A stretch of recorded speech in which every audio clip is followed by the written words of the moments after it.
Assalamualaikum warahmatullahi wabarakatuh.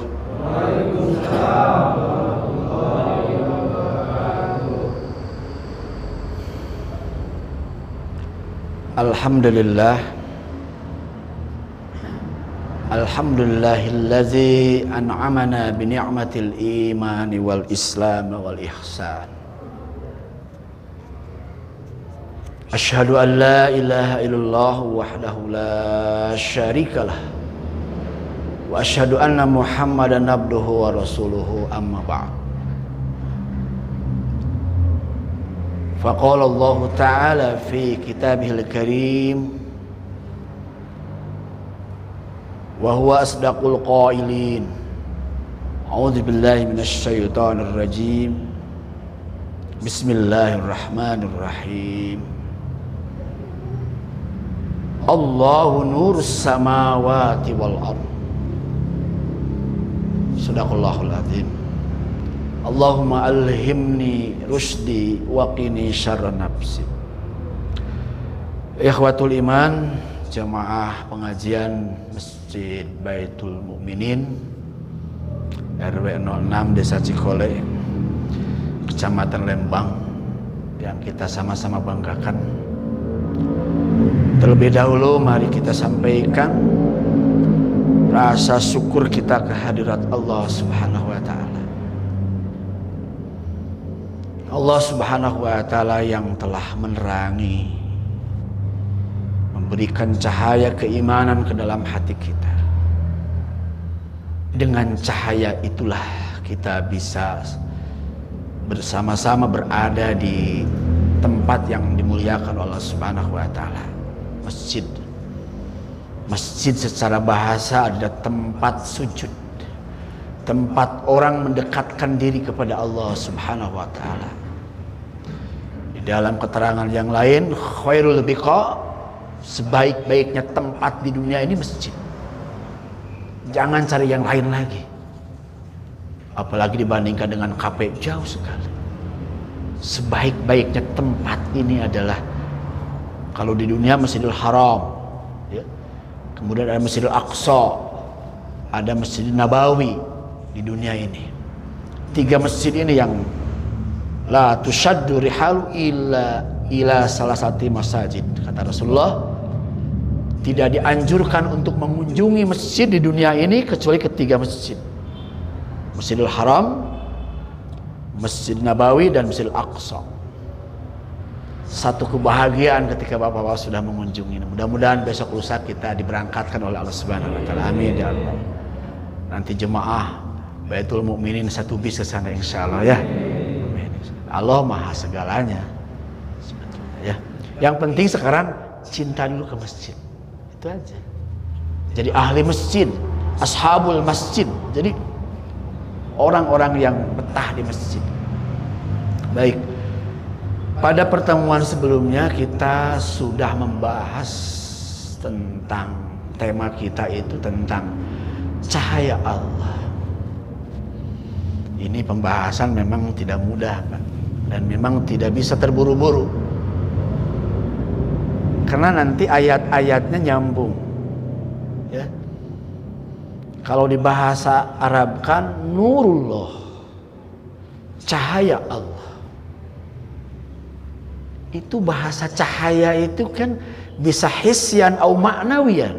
Hisyan inilah cahaya. Ini ada pantulan cahaya. Siang hari ada sinar matahari, cahaya. Ya. Kemudian ada makna maknawian, artinya cahaya yang Allah berikan ke dalam batin kita. Jadi bapak-bapak ini luas sekali. Bahkan saya terperangah ketika membaca hadis, kata Nabi, ittaqu firasatal mu'minin, atau firasatal mu'min, hati-hati kalau ada firasat orang beriman. Oh, mungkin seseorang, Pak, saya punya firasat, hati-hati. Siapa? Dia orang beriman.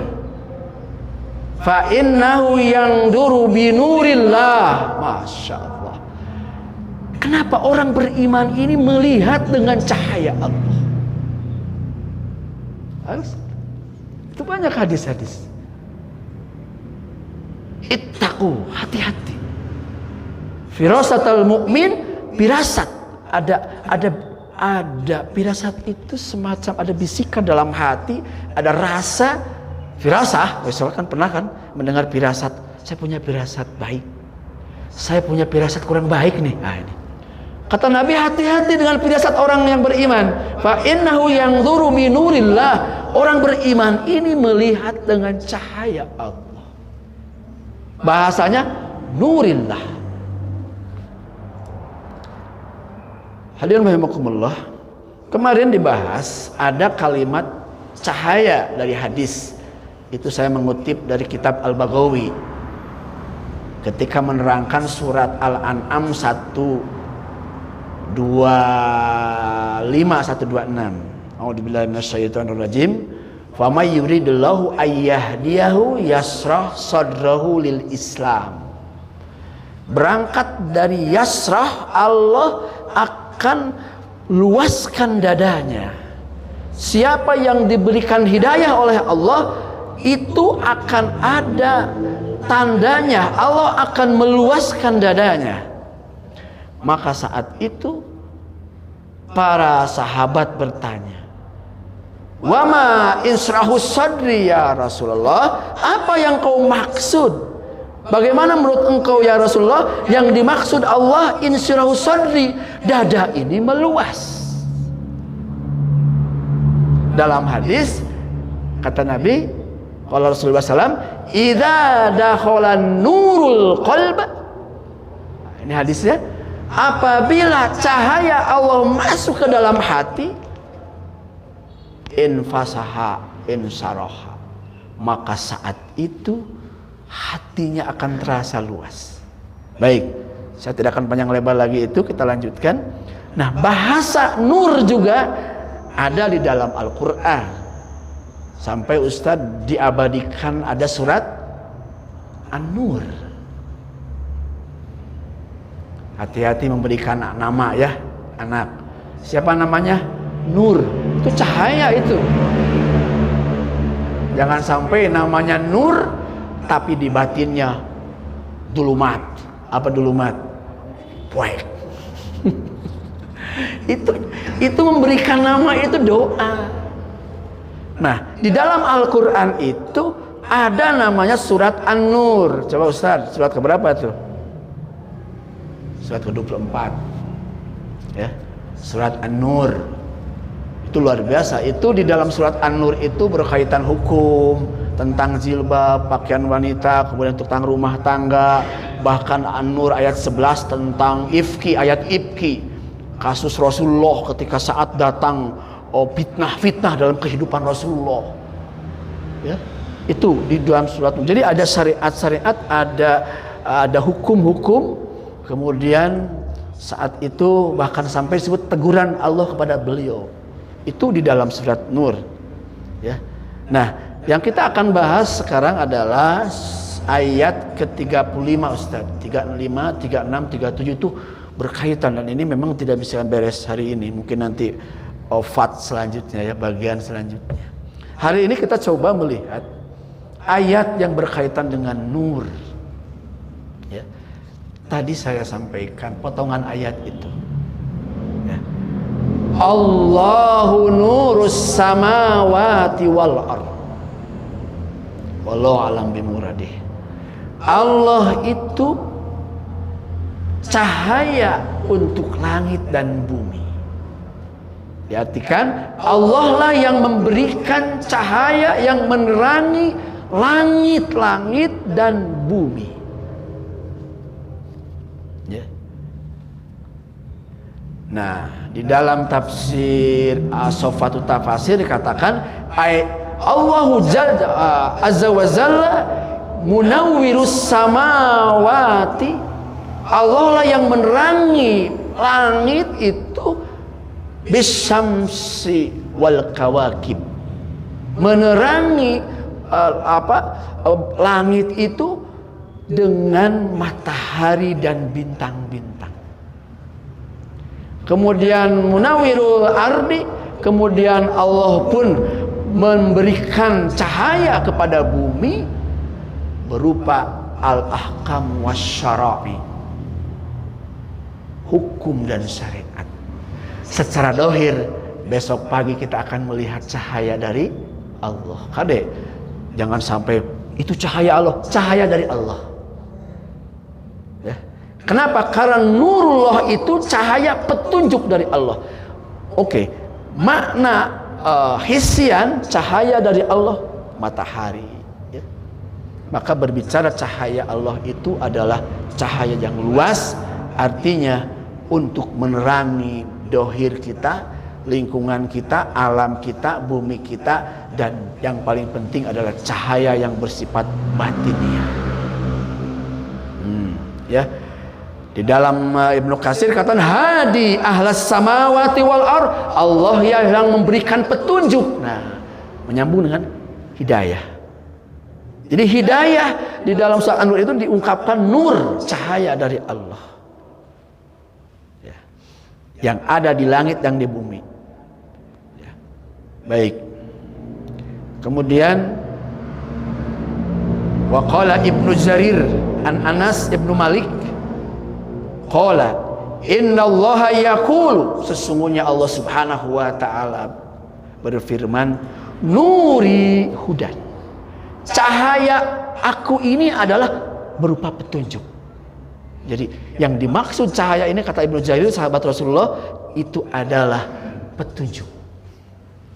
Hari ini kita melaksanakan ketaatan kepada Allah, sholat kita, ngaji kita, tholabul ilmi kita, ke masjid kita, itu semua adalah atas cahaya dari Allah.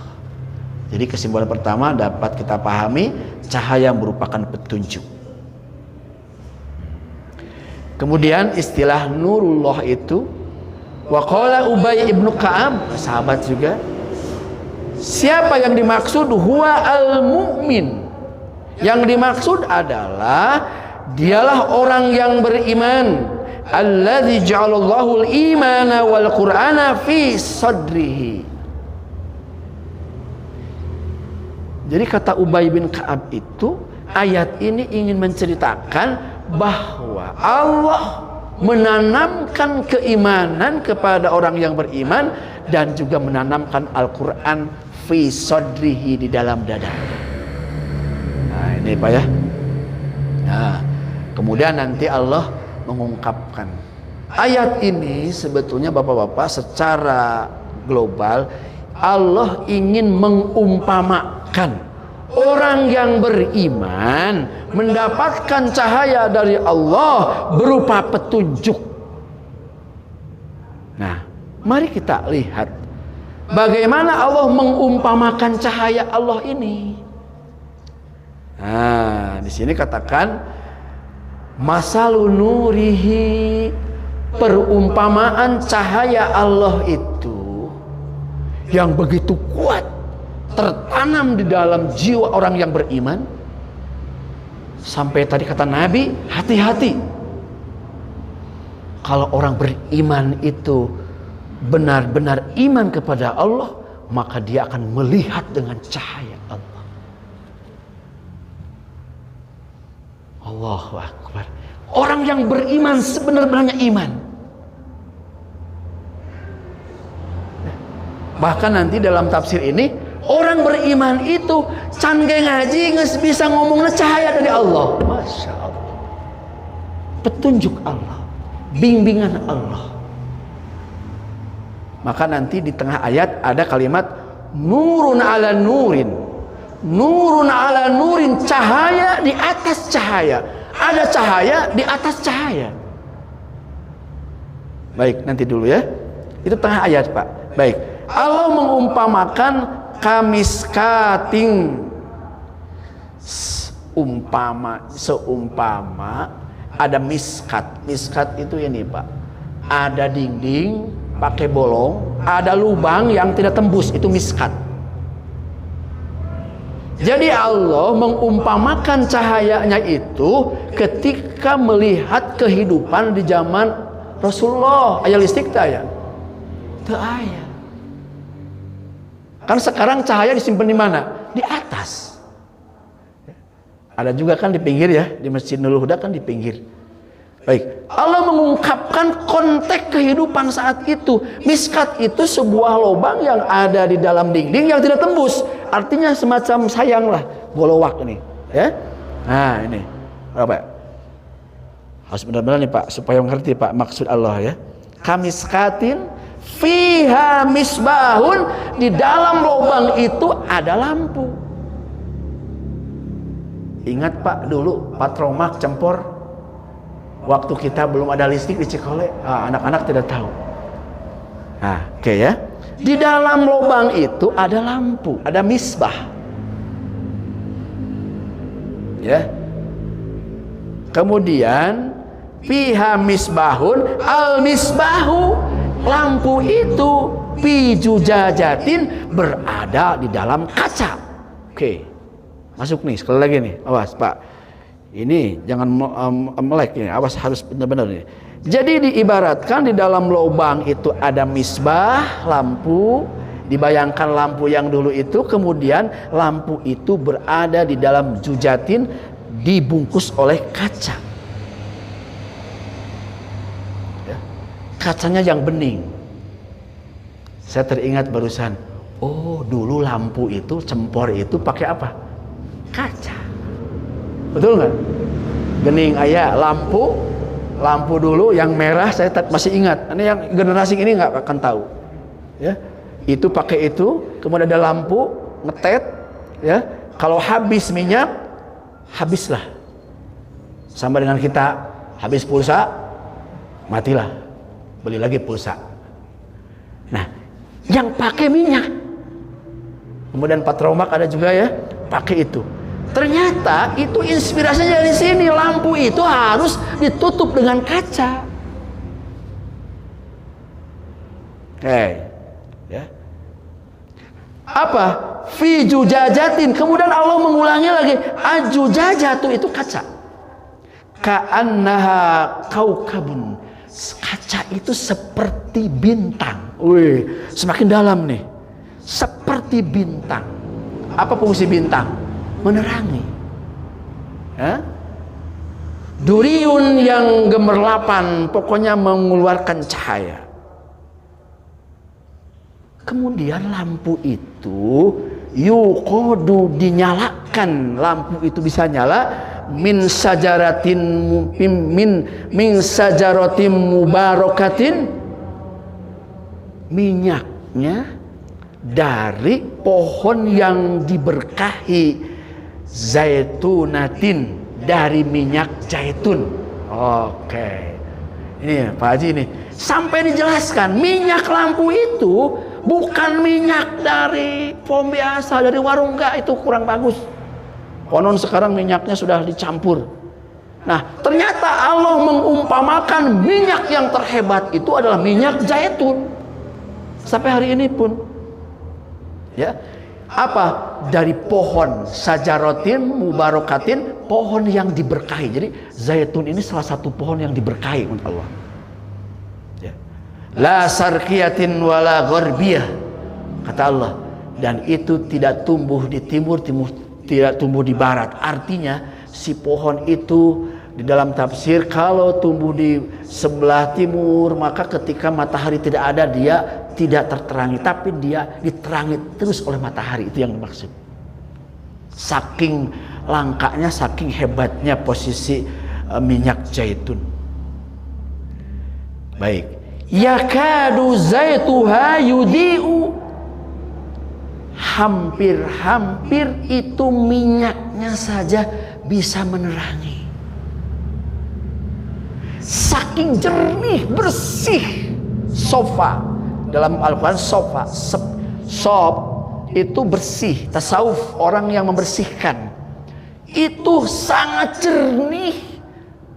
Ya, yakadu zaituha yudi'u walau lam tamsashun nar, walaupun belum kena dengan api, belum dinyalakan, baru minyaknya saja sudah menerangi. Dapat diikuti Pak? Kecuali kalau tidur tidak bisa diikuti nih. Tadi Pak Haji menerangkan lampu apa ya?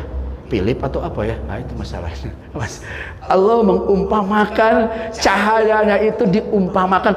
Ini biar maksud Allah dapat dipahami oleh orang Arab saat itu. Makanya ini anak-anak kecil nggak tahu lampu yang dulu. Ini anak-anak kecil nggak tahu. Yang semprong ya namanya semprong. Ibu ya terang Ibu ya, Ibu Maya semprong lampu, bukan kue tak ada semprong itu. Jadi yang itu yang nutupnya itu. Tapi ketika habis itu jadi apa? Berkarat ya, hitam. Oh, itu teringat dulu. Pokoknya habis minyak pasti gelap. Yang ada kalau terlalu keras, terlalu gede, pas digini di sini ada hitam-hitam pagi-pagi. Dari mana ini? Dari semprong lampu. Anak-anak juga nggak tahu semprong itu apa. Semprong lampu ya. Baik. Nah di sini nurun ala nurin, cahaya di atas cahaya. Artinya cahaya ini, makanya tadi katakan sebelum kena api saja sudah mampu menerangi. Sebelum dia baca Quran, sebelum dia dapat ilmu, tapi orang beriman yang sebenar-benarnya dia mampu mengeluarkan cahaya. Cahaya keimanan. Hati-hati itu Pak. Itu yang dimaksud kata para ulama. Ya.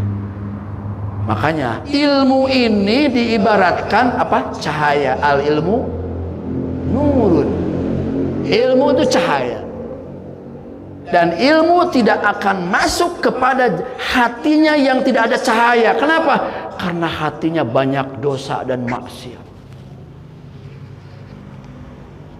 Sampai Imam Syafi'i pernah bertanya kepada gurunya Imam Waqi, ya guru wahai syekh, kenapa hafalanku ini banyak saudara-saudara kita hafalannya jadi habis? Ternyata kata beliau, karena di dalam hatinya banyak dosa. Cahaya Allah, ilmu Allah tidak akan bisa masuk ke dalam hati yang penuh dengan noda. Pak, nggak gampang dapat ilmu itu. Saya menghafal Al-Quran di pesantren selalu jaga, ayo hafalkan. Oke, orang bisa menghafalkan. Makanya tadi menurut siapa? Menurut Ubay bin Ka'ab, huwa al-mu'minu alladzi jalallahu al-iman wal Qur'an. Quran ini nggak bisa dihafalkan oleh orang-orang yang banyak maksiat. Cahaya Quran tidak bisa nempel menjadi bimbingan dalam kehidupannya. Maka Nabi di dalam tahajudnya Pak Haji ada doa, Allahumma lakal hamdu nurus samawati wal ardh. Ya Allah, milik Engkaulah segala puji, Engkau cahaya langit dan bumi. Nabi pernah berdoa dalam sebuah doa ketika subuh. Ini doanya panjang. Allahumma ja'al fi qalbi nuran. Ya Allah, jadikan ya Allah, tanamkan ke dalam hati ini cahaya. Wa fil lisani nuran, ya Allah, datangkan kepada lisanku ini cahaya ya Allah. Wa fil lisani nuran, wa fi basari nuran. Wa fi sami nuran, ya Allah, penuhi dengan cahaya petunjukmu. Wa fi amami nuran, di depanku ada cahaya. Wa min khalfi nuran, di atas. Wa min fawqi nuran, dari atas. Wa min tahti nuran, dari bawahku. Ingin Nabi itu berdoa, ya Allah, jadikan cahaya-cahaya mengelilingi diriku ini. Masya Allah. Nanti di-share lah doanya, panjang Pak. Tetapi yang jelas Pak, ketika Bapak melangkahkan dua kaki berangkat ke masjid, apalagi subuh yang terberat, itu Bapak berada dalam cahaya Allah. Alhamdulillah. Ngerti Al-Quran, paham isi Al-Quran, paham yang disampaikan itu, itulah dapat cahaya dari Allah Subhanahu wa ta'ala. Nurun ala nurin, cahaya di atas cahaya, cahaya Allah berada di atas cahaya iman yang ada di dalam hati orang yang beriman. Nah, yang perlu Bapak pahami bahwa minyaknya saja, minyak zaitun itu yudhi'u, bisa menerangi lingkungan, walau lam tamsashu narun, walaupun api belum sampai ke sumbunya, ke lampu itu, tapi minyak itu sudah bisa menerangi. Artinya walaupun dia belum dapat ilmu, belum mencari ilmu, belum mendapatkan share ilmu, tapi orang beriman ini sudah dapat menerangi. Itu Pak, paham ya sampai sini? Nurin ala nurin. Tadi itu minyaknya saja sudah dapat menerangi walaupun belum kena dengan api itu. Oh, saya baru paham. Oh, ini maksud Allah. Baik. Yahdillahu linurihi. Allah memberikan hidayah untuk cahayanya Allah itu sendiri. Artinya Allah menambahkan tambahan cahaya kepada hati orang-orang yang beriman, mayyasha, kepada yang dikehendaki oleh Allah Subhanahu wa taala. Wa yadribullahul amsal linnas. Inilah Allah memberikan perumpamaan kepada manusia, amsal. Jadi Allah memberikan umpama adalah hidayah Allah itu, hidayah Islam ini itu dengan cahaya nur. Kemudian wallahu bikulli syai'in alim. Allah Maha tahu akan segala sesuatu. Ya. Jadi Bapak-bapak, ini Allah memberikan perumpamaan kepada orang-orang yang beriman, atau cahaya yang diberikan pada orang-orang yang beriman.